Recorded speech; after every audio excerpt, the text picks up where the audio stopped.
Welcome to the Slop Farm. Enjoy the video.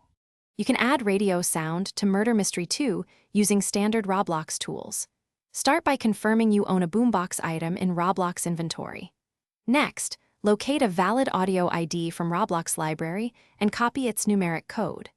Join an Mm2 server where boombox use is allowed and open the boombox input prompt.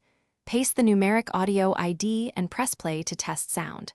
If nothing plays, check server restrictions or switch to a different audio ID. Open your boombox prompt and paste the numeric audio ID into the field. Press play and listen for up to 10 seconds to confirm playback starts correctly. If the audio is too loud, set volume to 0. 5. For balanced in-game levels.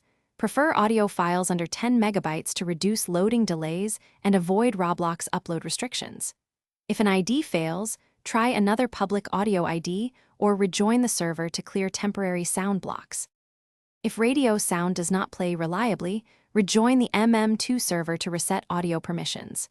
Reloading your character can also clear temporary audio blocks or latency issues.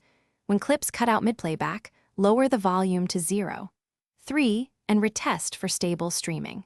Verify your chosen audio length is under 3 minutes to avoid automatic Roblox restrictions on long clips. As a last step, switch to a different public audio ID or use another boombox in your inventory to test persistent issues. Thanks for watching. Consider subscribing if we helped you today.